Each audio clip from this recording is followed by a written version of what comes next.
So thank you all for being here. I'm Dick Flex, as you all probably know, and we're very glad that Lucille Boss with us. She is got a couple of titles out there in the county, but housing program director, is that correct? Manager, but yes.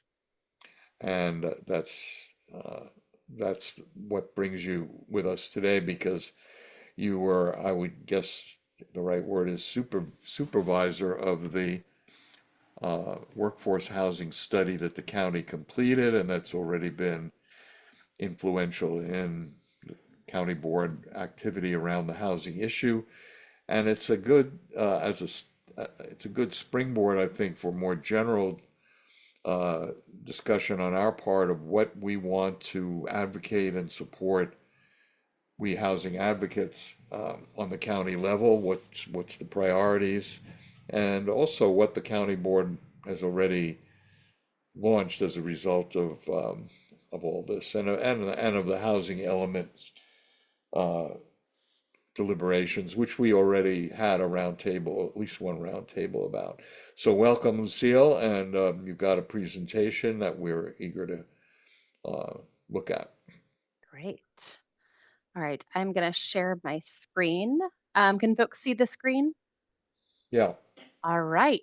Good afternoon. Again, my name is Lucille Boss, and I'm here as the Housing Programs Manager for the County of Santa Barbara. So we're housed in the Community Services Department and the Housing and Community Development Division, but we work closely with other departments that also work on housing, such as Planning and Development, Public Works, General Services.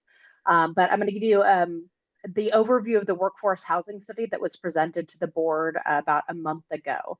So a bit of background: in March 2024, so a bit over a year ago, the Board of Supervisors authorized retaining Harris and Associates, so consultant, to prepare a workforce housing and preservation study that was specific to the County of Santa Barbara. The study was completed in fall of 2024, so about 7 months ago, and contains a core group of implementation actions that were identified by the consultant. On April 8th, so again, just a few weeks ago, the Board of Supervisors received a presentation on the workforce housing study, which again identified implementation actions to increase the availability of affordable workforce housing in Santa Barbara County. And the board also gave direction to prepare a request for proposals for housing at the current site of the probation building, which is in downtown Santa Barbara. And so we plan on issuing that request for proposals later this year. For folks who aren't familiar with that area or those efforts, a new probation is being built about a block away. So that building will be vacated in the next couple of years, which means that it's great timing for us to pursue housing on that site. And then we were also directed to examine the feasibility of utilizing the downtown campus parking lot site for housing. So if you're familiar with the administration or administrative building on the corner of Anacapa and Anapamu, there are a couple of other associated buildings in a parking lot. There's the engineering building, which I'm housed in, and the human resources building, and a large parking lot behind us. So we want to examine the feasibility of using that area, at least part of the area, whether it's the parking lot or part of one of the buildings for housing. And then also recommended that we pursue some of the other recommendations that came from the study. But we wanted to get started on what we could as quickly as possible, which is pursuing that housing at the current site of the probation building. So today I'll go through some of the components of the study, which includes community need, stakeholder input, the analysis that was performed, and the implementation recommendation. As all of you know, with housing costs among the highest in the state, Santa Barbara County is experiencing widespread housing affordability challenges. And more specifically, the lack of affordable housing to our workforce affects every aspect of our lives, from local businesses and schools struggling to hire and retain workers, to amplified childcare challenges and long commutes between homes and workplaces, which of course increases freeway congestion and carbon emissions. And the county's need for additional workforce housing is evident in the data points outlined in the study, which include median income, median rent, median sales price for ownership units, cost burden, and the regional housing needs allocation, or RENA, which I think folks are familiar with from the housing element. The study represents the culmination of extensive stakeholder engagement involving key community members, developers, local businesses, and housing experts, combined with analysis of the community's workforce housing needs. And the study prioritized stakeholder outreach, which was conducted from April to August of 2024. Over 70 organizations were invited to participate.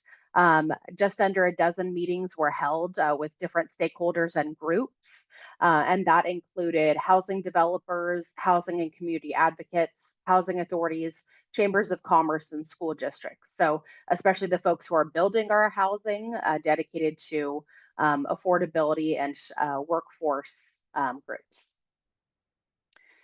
The County of Santa Barbara is really committed to addressing the critical need for workforce housing, again, through this comprehensive and strategic implementation plan.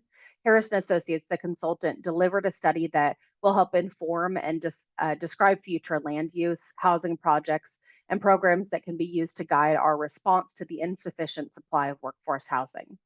The study included the following tasks, which are on the slide. First, assessment of the workforce housing affordability gap, analysis of existing county programs, and analysis of model programs in other communities, the study of preservation and retention of the affordable housing stock through home ownership rehabilitation and inclusionary housing, a report on successful employer-sponsored housing in the county and elsewhere in California, evaluation of county-owned sites for feasibility of conversion to housing or new housing construction, and identification of funding opportunities and methods to build strong housing development financing. And I mentioned California a couple of times in there. We really wanted to focus on other communities in the state because we have access to similar funding opportunities and are working in working with similar legislation and other requirements. So the affordability gap analysis assesses the disparity between current housing costs and the financial capacity of the local workforce, identifying key affordability challenges that hinder access to workforce housing. According to 2024 state income limits, the median income for a two-person household is $95,300 and a four-person household is $119,100. In analyzing the rental affordability gap, the county is divided into 5 different housing market areas: Santa Maria, Lompoc, Santa Ynez, South Coast, and Cuyama. Rents vary significantly across the different housing market areas within the county and are highest in the South Coast housing market area. And in the 6-cycle housing element, about 50% of residents live in the unincorporated South housing market area, which indicates a large housing need in that area. Households earning less than 120% of the 2024 area median income struggle to afford the county's market rate apartment rents. And based on findings, the workforce income levels were redefined for rental housing to encompass households earning 30 to 120% of area median income. In analyzing the ownership affordability gap, the annual income required to afford the county's median priced home is roughly 265% of the 2024 area median income for a two-person household. Home prices are the highest in the South Coast housing market area. And between May 2019 and 2024, median home prices increased 61% compared to a 50% increase in the county's median income during the same period. I want to clarify that does not mean that everyone got a 50% raise over the past 5 years. Given the affordability gap, findings suggest the existing definition of workforce income is applicable to ownership housing at 121 to 200% of the area median income. And here I want to highlight the definitions again.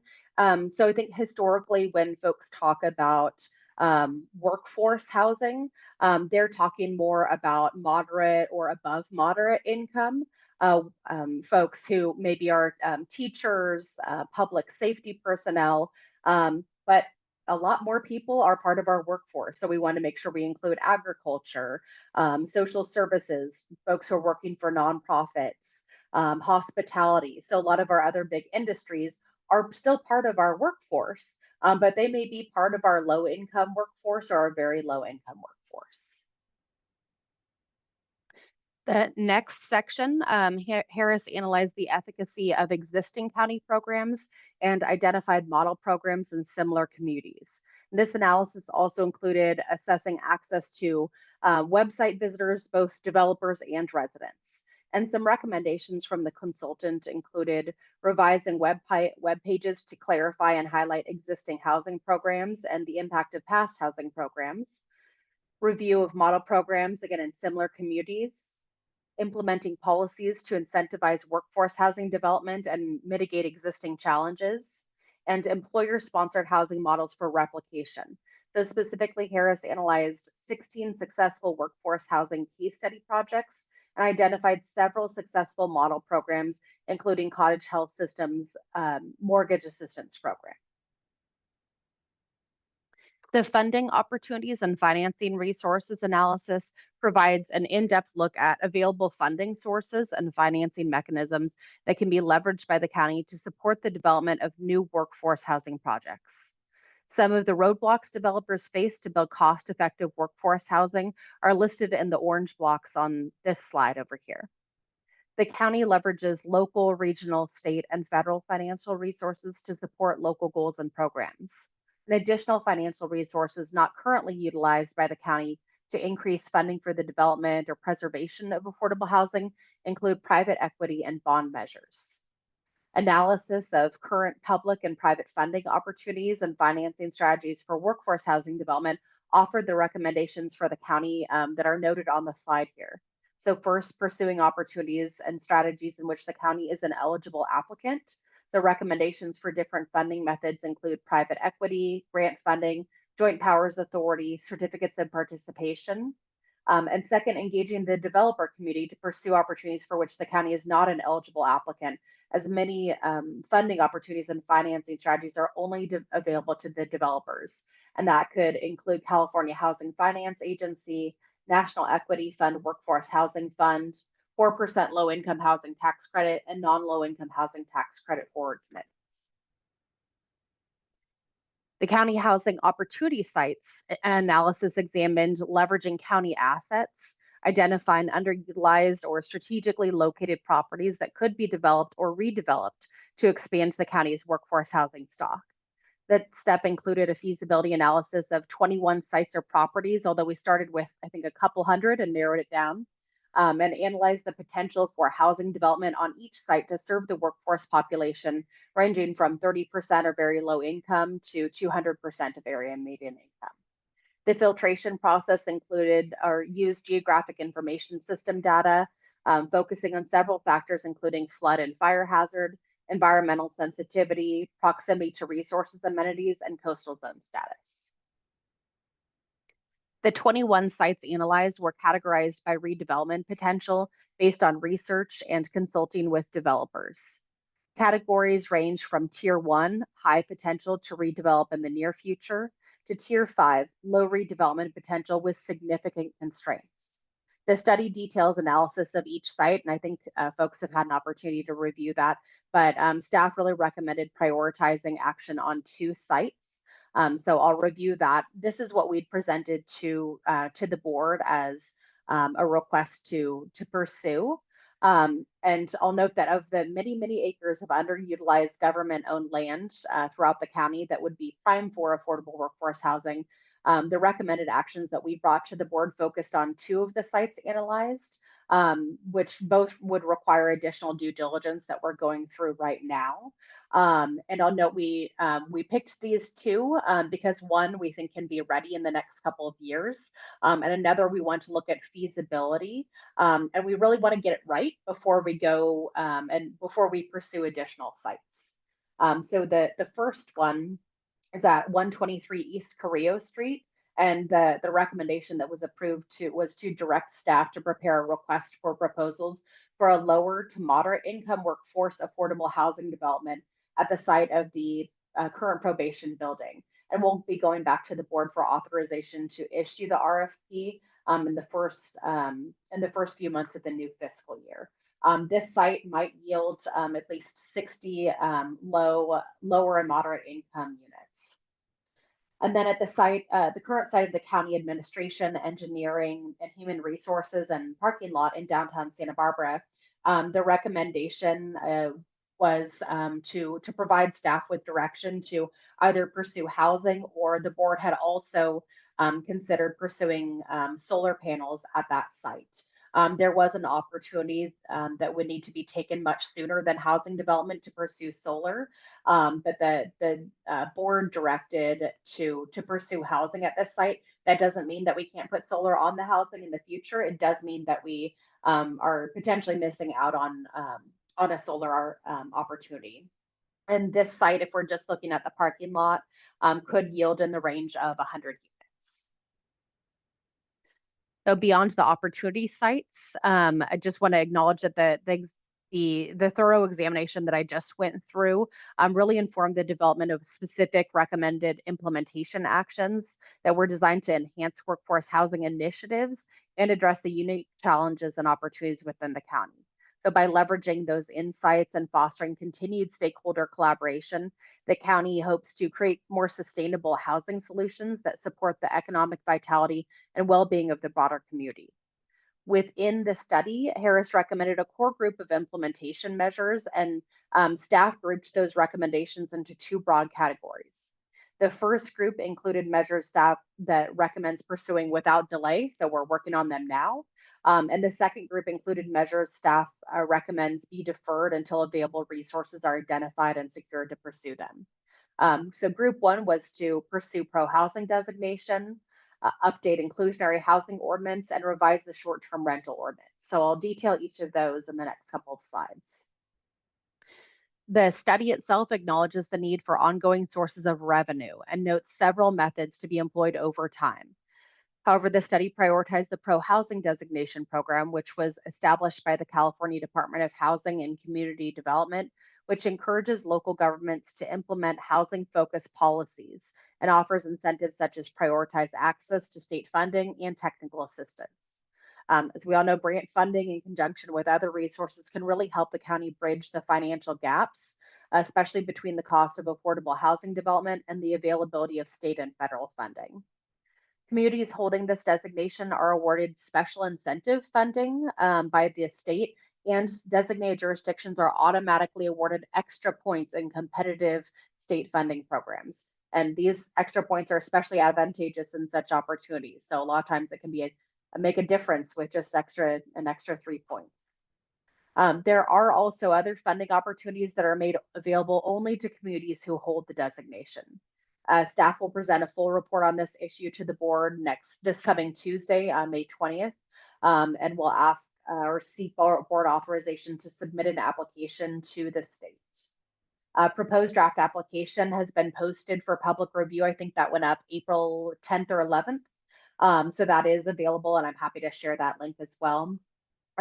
I do want to acknowledge that the draft application does not propose actions beyond what was approved in the housing element update, and specifically does not recommend further rezones. The sixth cycle housing element recommended several actions to update the inclusionary housing ordinance, some of which were adopted by the board in mid-March, and that included adding inclusionary requirements for 100% rental housing projects. Previously, the requirements only covered ownership housing.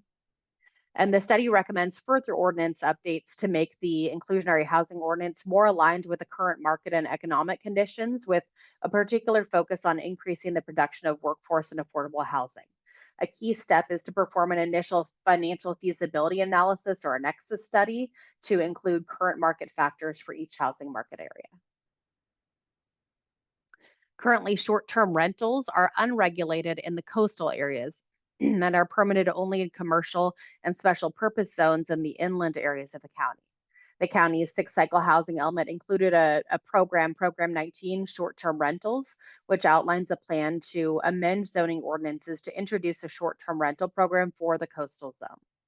This program aims to balance affordable recreational lodging with the preservation of local workforce housing, and the study recommends expanding upon the efforts of Program 19 through some other specified actions. As I noted a moment ago, the second group of recommendations from this study includes measures staff recommends be deferred until available resources are identified and secured to pursue them. So this includes pursuing partnerships with private equity firms, considering establishing a community land trust, and revising or expediting implementation of the housing element. We did note for the board that to the extent they're interested in expediting implementation, we recommended the that they review the annual progress report of the long range work program for a more appropriate time to determine what programs should be prioritized or expedited, and give that direction to staff. So I'll end on this slide and just acknowledge a few pages from the study itself. So recommended action steps, I just reviewed a few of these in our prioritization. More next steps are detailed. I think it's about 300 pages total in the study. So there are a lot more detail in the study. I mentioned that the study was completed in fall 2024, but we didn't bring this item to the Board of Supervisors until late spring. So the timeline's a bit off, but you can see that we are working through the proposed timeline based on that board direction. So with that, I will stop sharing and see if there are any questions. Well, yeah, so the way we proceed usually is that if questions are raised the first place to raise them would be in the chat. And I'm a strong moderator. I like to have things well directed.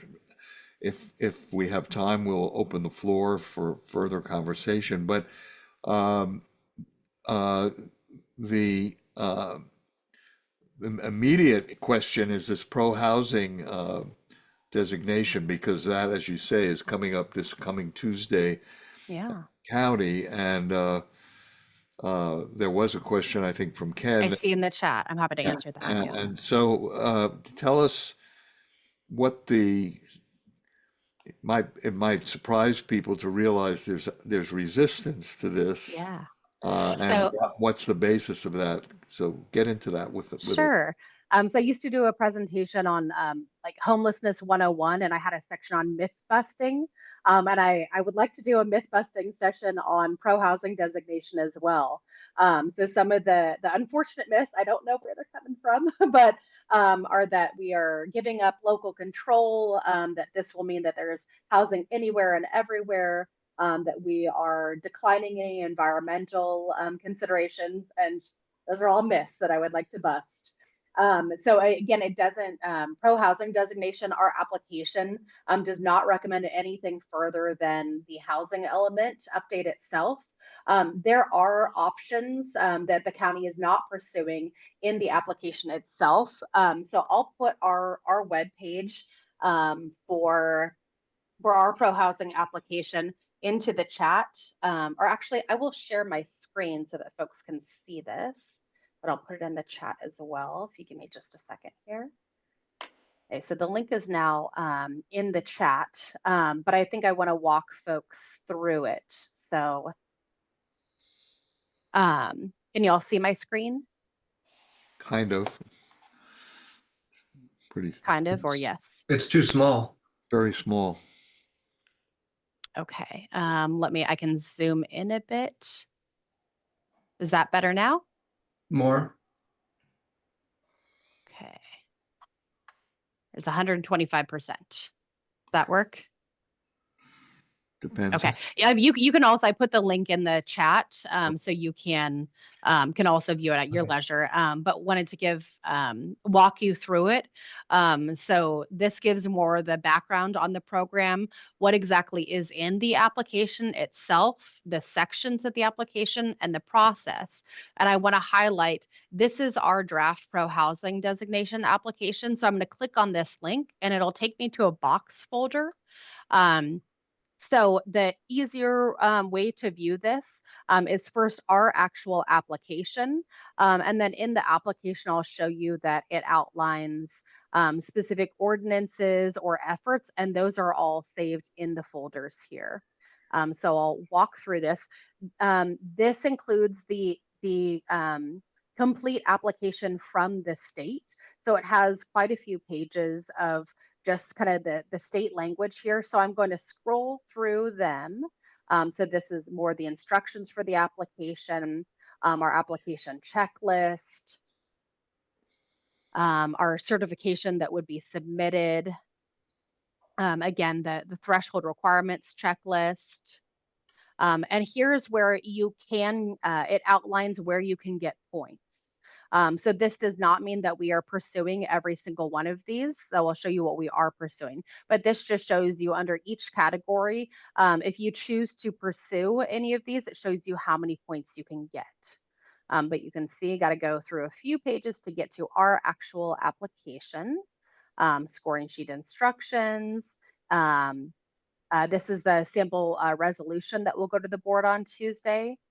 And our actually, so this is first our policy completion schedule. So everything that you recommend in the application does need to be completed within 2 years of the application acceptance and the designation approval. So if, for example, our designation was approved in July 2025, we'd have until July 2027 to complete everything.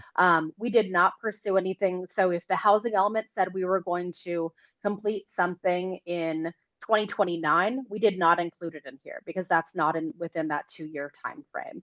We weren't expediting anything. So this is the schedule, but Appendix 2 or Appendix 3 is what I think is more detail for folks. So this actually shows what we are pursuing, what we are committing to. So you can see we skipped right through 1A and 1B and went to 1C. So it shows that the category, and this is the information about any of the ordinance or other details that are included in those other folders, and then the points. So our application really starts on about page 22. So this is, I think, where maybe some folks there's some confusion that we're pursuing everything that is available, and we are not. Again, we're not pursuing any further rezones, nothing related to CEQA. So want to clear up that misinformation, but I think it's also helpful just to walk through because it can be overwhelming when you're looking at a state application. For any of who have completed that, it again can be pretty overwhelming. So I'm going to stop sharing and just make sure. Thank you, Bridget. And specifically answer, so how many other counties are pursuing the pro housing designation program? So I think only maybe a dozen have not pursued it. So counties and cities can pursue the designation. The city of Santa Barbara is also pursuing it. I think a couple of other cities in the county are also interested in pursuing it.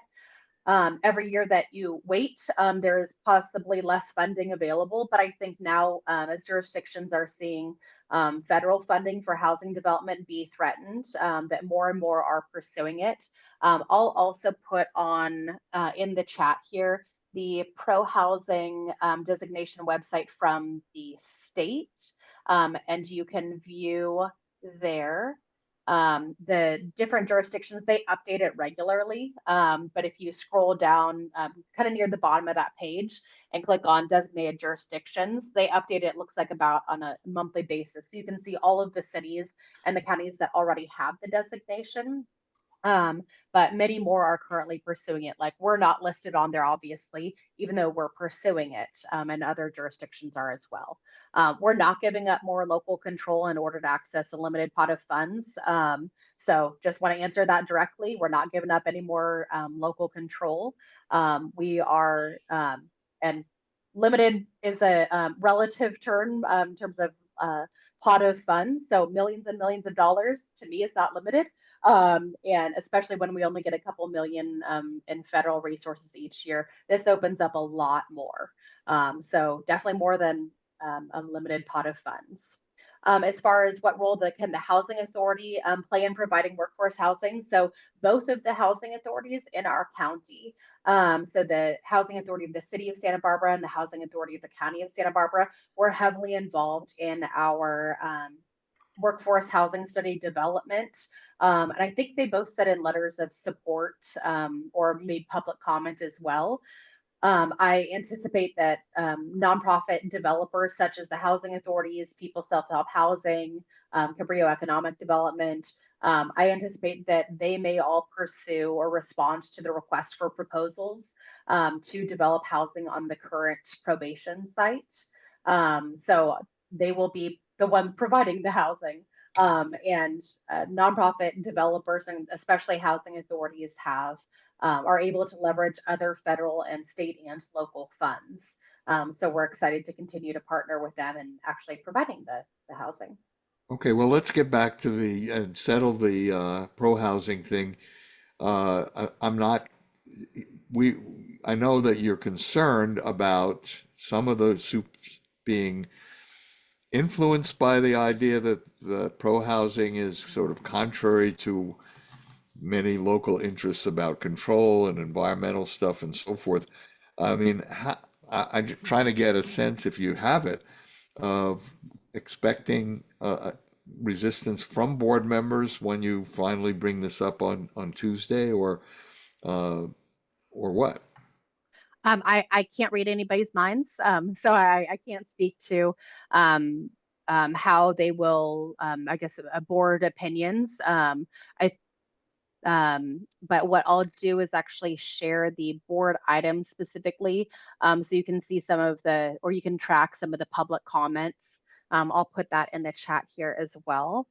That would be Um, good. Yeah. So we but get, yeah, so that's why I wanted to directly answer questions yeah, and do some of that myth busting. So I appreciate that opportunity. yeah, that would be great because so, I mean, I'm going to draft a letter before and send it to the board for as president, co-president of SBCAN, and I want to make sure I'm hitting, you know, on target the points that might be concerned by board members in this matter.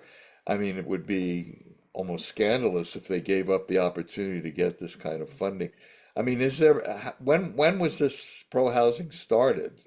How many years have we not It been? was in the 2019-2020 Budget Act in the state of California. So um, the state and other jurisdictions and consultants have presented to what was the Affordable Housing Task Force. So that's cities, county, nonprofit developers. Historically, up until last year, met I think every other month. And they had a handful of presentations about pro housing designation. I think I can only speak for myself. I think our hesitation was the lack of resources, so humans to complete the application. We met with state HCD, I think, 6 times to review the application. So that's 6 hours of meetings, and then multiply each meeting by several hours of work of drafting the application, making updates, doing some research. So it was quite a big lift to draft the application itself. And the last couple of years, most jurisdictions have been really busy with the housing element update. And then this past year, we've also been working on the consolidated plans. So that's every city, every county has been working on those massive documents that are mandated by HUD and state HCD. So those took precedent, I think, over applying for new funding. Right. So, anything else we want to ask about the pro housing matter? So, if anyone can, would be good to participate in the county. You know, when on what time it might come up on Tuesday? You have any idea? So we are the second departmental item. So I would anticipate close to 10 a.m. So we're early. We're normally like last. So I'm very excited. But sending a communication is also relevant. Ken, your hand is up. Yeah, so I'm the one who obviously who put that question in the chat, and it wasn't a question that I would have had until early this morning when I got a message from Morel Brooks, who's with CPA, and Yeah, she she had and I've these spent quite a bit of time on the phone, and I've sent her emails with factual information as well. good. And so she couldn't come to this meeting, but I will get a hold of her after it and tell her here's we've got a tape of it so she could listen to it if she feels the need to, but maybe she's got the information. How recently, Lucille, did you Um, talk with her? I think over the past 3 weeks. So she still has concerns. This morning she sees Mhm. this is on the agenda and she couldn't be here. So she expressed that in another conversation she expressed in a committee of CPA that I was at.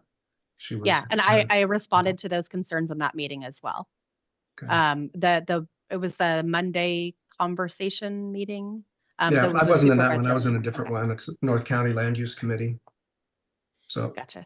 I, Sorry, I I wasn't didn't there. know much about it. So all I knew was she thought it was a pretty limited amount of funds. And you said it's federal ultimately. Uh, no, this is state funding. I mentioned that we have limited federal funds. The president's skinny budget zeroes out community development block grant and home funds. Yeah. So that's a great concern. But the pro housing incentive program, that funding alone would have yielded, I think, a little over or just shy of $1.5 million last year, which is nothing to sneeze at for me. And Sure. that was just one of the programs of I think half a dozen that are available. 1.5 that our county could have Mhm. gotten. Yeah. Thank you. So the funding issue, of course, is always top of mind when we're talking about promoting more affordable housing.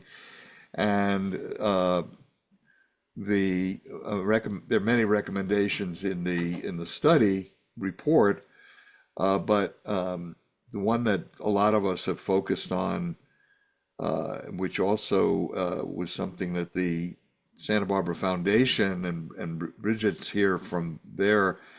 Uh, that is to say, some kind of framework of a bond issue on the county level uh, to build up a housing trust fund on the county level that similar to what the city of Santa Barbara already has established and is trying to fund at this point. So you want to comment on where is the board on any of those matters? Yeah. So the community action plan to address homelessness, the consolidated plan, the workforce housing study, all recommend pursuing ongoing revenue sources. And a bond measure has been listed and cited in, I think, a few of those documents, as well as the housing element. Sorry.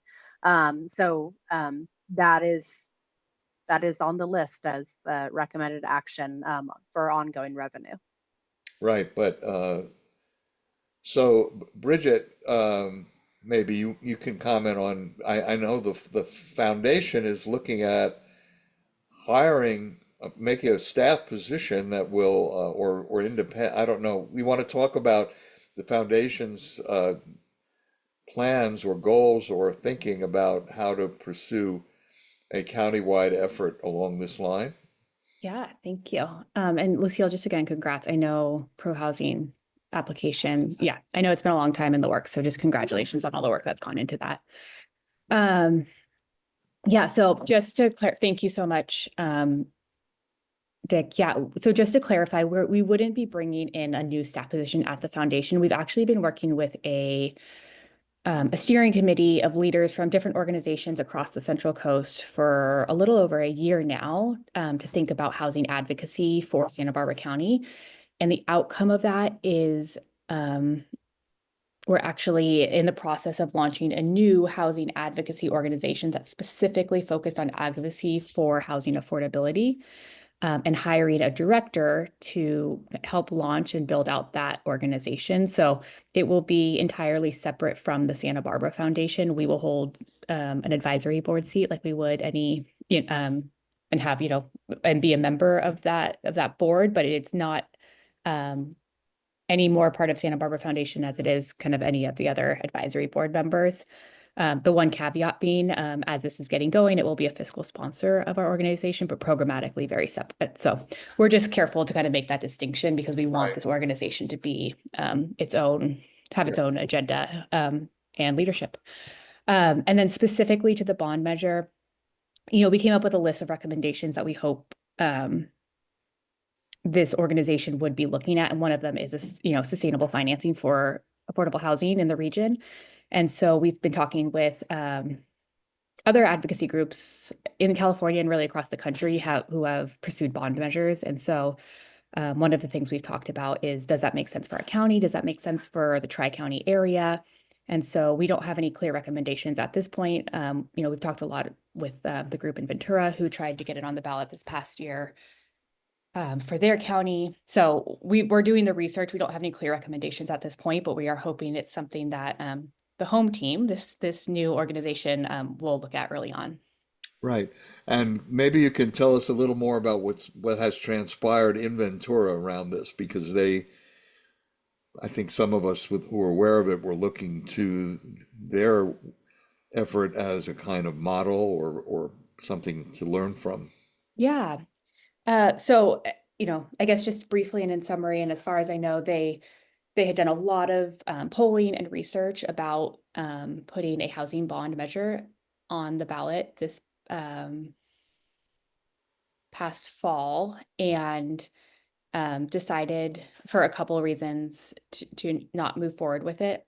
In part, it was contingent on, one of the things that would have helped all of these kinds of measures would have been the passage of Prop 5, which lowered the threshold for these kinds of initiatives, or the voter threshold, and that did not pass. And then also just polling, what we heard is that it didn't look like it was going to be successful, and so it might make sense to hold it for a different year. So this was a decision made by the county board in Ventura? I don't believe so. I think it was made by the groups that were sponsoring the ballot initiative, but I don't know that for certain. I don't know who ultimately made that decision. So there is a coalition in Ventura around this. That's sort of an example of what we hope the home team kind of effort will come into being here in a similar fashion, right? That's exactly right. Yeah, it's the Ventura Housing Coalition, and they've done some really great work. We've also been talking to groups up in the Bay Area, Sonoma, Marin, Santa Clara area, and they've had some really good examples to look at as well. I mean, one of the key players in Ventura was Cause, and Yes. Lucas, who's co-director of Cause, is on the home team. It's a small group of people right now, the steering committee, so to speak, of what you're calling the home team, but he's one of the people on it, and I know that he was active in the whole bond issue thing. I mean, I think we need to understand, where is the public resistance to this in Ventura, and whether that would be similar here. I mean, I guess I've been assuming housing is such a politically important issue for a lot of people that there would be a lot of support, public support for this kind of bond issue. I'm not even sure why would there be public resistance to it? Do you know? No, I could guess, but I don't know. I don't know what their polls were showing that made the poll. So yeah, I do. Yeah, great, Lucille. Kind of answer. I think was it Maria? Is their last name Navarro? I think presented more details about the polling that led them to decline to pursue it. I don't know that I have that presentation handy, but I recall they did share some of the polling details. Remember any of the points about it? I do not. I just know that they have it. So anybody can reach out to and ask. Okay. So that's, this is been the assumption of a lot of the, the League of Women Voters and Cause and SBCAN and the CLU. Those are groups that have been working hard on housing issues in the city and the county. That the assumption that we need a ongoing affordable housing trust fund. There is a housing trust fund called the Santa Barbara Housing Trust Fund. Lucille, why don't you explain what that does? It's much more limited in its scope than anything we're looking for, right? Yeah, so the county does fund some of their efforts. It's primarily down payment assistance for qualifying households. Yeah. And is that something that could become a much more ambitious It would be thing? a separate entity. Separate entity would be needed, yeah. So that is that part of your recommendation to the board, creating that fund?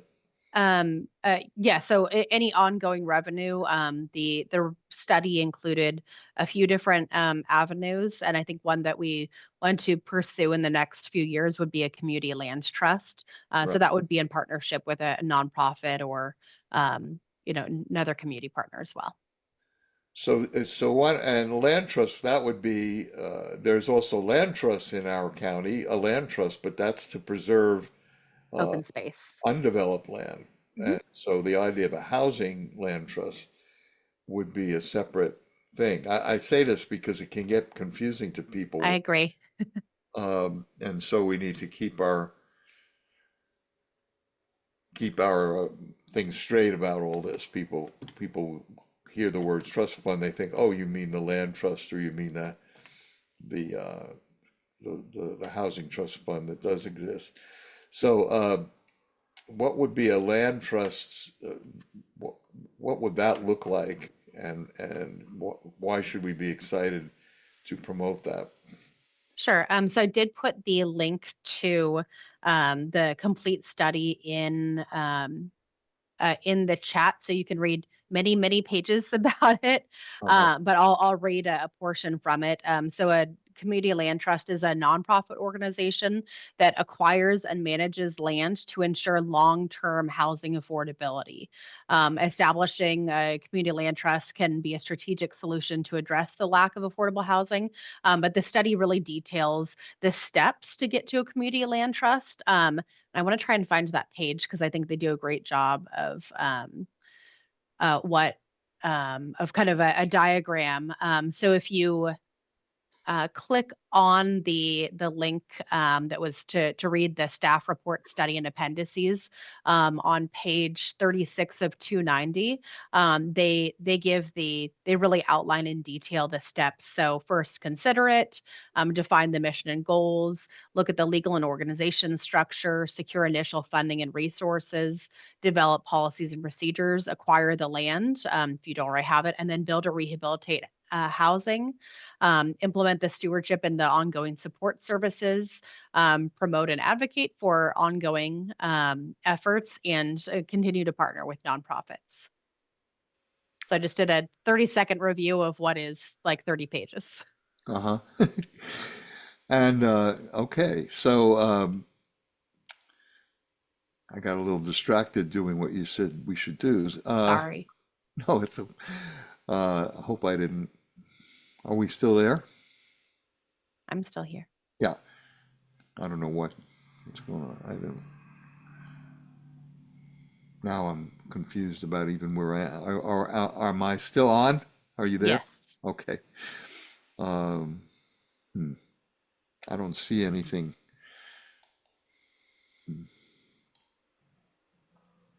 Uh, okay, sorry. I'm sorry. Uh, so in terms of the land trust, so the pieces of land that you mentioned at the outset that were designated as possible ones, and there's different tiers of probability for their use. Those are publicly owned pieces of land, Yeah, so those are specifically county-owned sites. county owned. So the idea would be a land trust could be literally holding these pieces of land for the specific purpose of keeping them available for affordable housing. Correct. And that would be, and then people could donate land to that. There could be an ongoing process of, and a land trust could acquire land, that could buy land, Yes. and that's what the existing land trust does for, and we have millions and Yeah. millions of dollars that the existing land trust has done to preserve open space Yeah. and wilderness and stuff. Um, Linda Honnetman mentioned something that inspired me I forget exactly where she said this, but we had this huge community endeavor recently to buy the land that and preserve the land. What was it? The mission, San Marcos. San Marcos, yeah. And she said, why don't we, maybe a community drive for housing would work, where money could be, people would support support, public funding and, uh, philanthropic donation for large scale support for affordable housing. And a land trust would be maybe the instrumentality or framework within which that kind of effort could happen. Anyway, I just thought I'd mention that's not part of your recommendations, but um, I think your report helps inspire people to think, what can we do now on a more ambitious level than we have with respect to county policies and county experience with respect to affordable housing. Um, so are there other things people would like to raise? You know, you gave us the link to the whole staff report.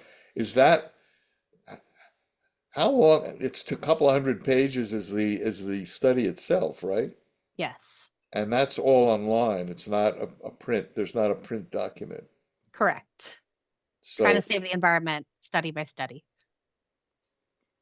so uh, people should, who are really want to be educated and immersed in this, need to download the whole thing and memorize it, obviously, um, the way Lucille has. Or if you can't memorize it, because I have not memorized it, just save it and then you can do a word search to remind yourself. Uh-huh, right.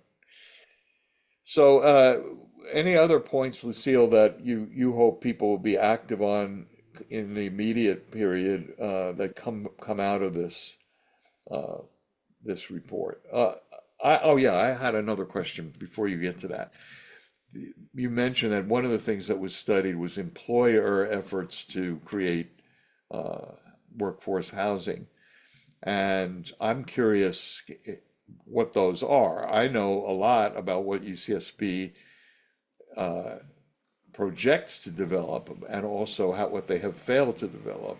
And I don't know if any of UCSB's activity is in the report. Is it? I do not remember. That's where that handy word search or that word search comes in handy. I can do a quick word search for UCSB. But I think we really actually it looks like one example. So Sierra Madre was listed as an example of a project that could be replicated. Um, Specifically by a public university or faith-based organization using the I forget the actual number, but it was known as YIGBY. So that is that is something that could be replicated. Um, but as far as I want to make sure that I'm answering your question of other employer sponsored programs, I'd like to use Cottage Health System as a local example. So I think from mortgage down payment assistance to actually developing the housing for employees. I believe all of theirs is ownership. It has really helped with retention. So keeping their employees around, they haven't had issues, and um, they have realized such benefit from it that they're pursuing another similar project now. Okay. So yeah, looking forward to that in the coming years. Oh yeah, SB4. Thanks, Bridget. Yeah, well, so I know that UCSB has built several hundred units of faculty staff housing over the years, but the plan that they had was to have up to 1,800 units, new units built by 2025. None of that has been achieved, and that's a tremendous not only disappointment, it's actually added uh, to the affordability crisis in our region because UCSB's employees are competing in the same housing market, which they wouldn't be if they had had this housing for UCSB employees that is below market housing. It's all the right, the plans are all the right stuff for what employers need to do. And I am still rather mystified about why those plans have not been fulfilled. But I thought I'd mention, this is something that is brand new, is that the Ocean Road project, which is something we've been pushing for, it's been in the planning stage for a couple of decades. 540 units right on campus of employee housing, very hopefully very affordable, is actually supposed to get underway by the end of this year, but it is still not. They still want to find a private developer to do this, which I just learned about this yesterday. I thought they were going to do what they've done in the past, which is to have the campus housing administration develop the Ocean Road project, because they tried to get a private developer, claimed they had one, and then that fell through. It's been years of trying to find a private developer and then it not being achieved. And so they're saying that it's going to go forward, but they still don't have the plan in process for who is going to build it and how it's going to be built, as far as I know. And I feel very frustrated. It's been something I've been working on for a decade, trying to get UCSB to fulfill these plans, and why they haven't, and some of this relates to the famous Munger Hall incident. That was another thing that delayed them. Anyway, I don't want to go off on that, but I don't know how, I mean, that's the major employer with a growing employee base. Hundreds of their employees at UCSB commute from out of the region every day, who would be potentially able to be housed right on campus or near campus.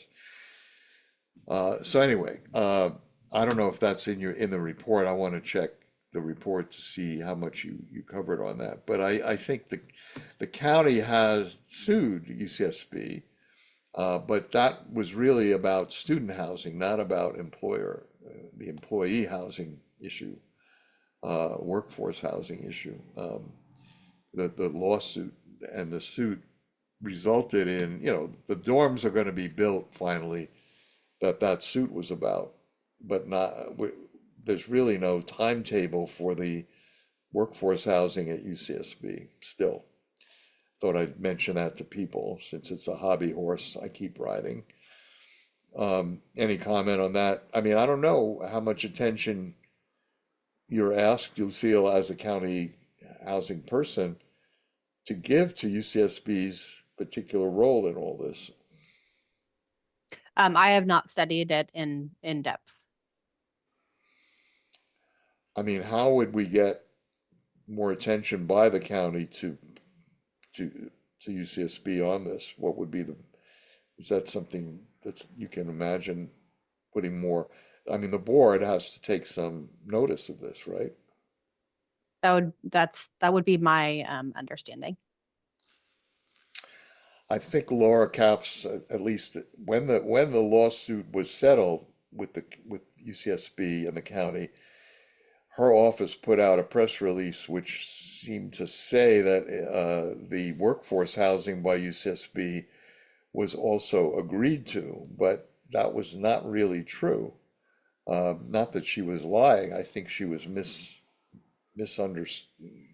not misunderstood. I think that they've been very fudgy, if I can use that word, about what they're doing with respect to these workforce projects. So they might tell the board member, they might tell her, oh yes, we're definitely working, this is in the works. But what is the timetable? There is no timetable, as far as I know, for completion of even the Ocean Road project, let alone 1,200 or so additional housing units that they had planned as of 2010. to produce by now. Okay, I've taken up too much time. So any other, I probably lost lost a lot of people. Uh, anyway, maybe if there's no other issues, uh, I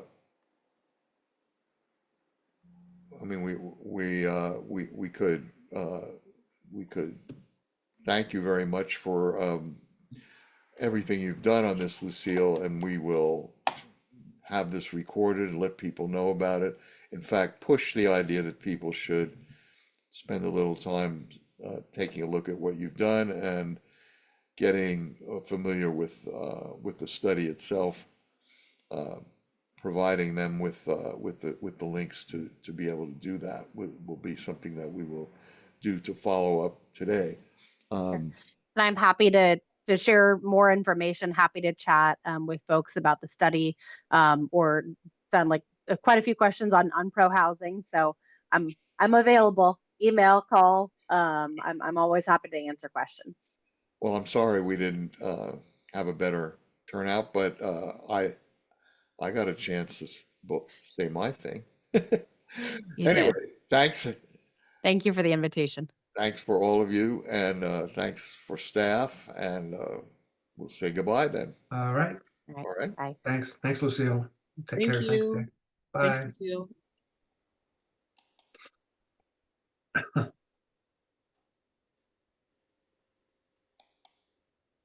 Lucille.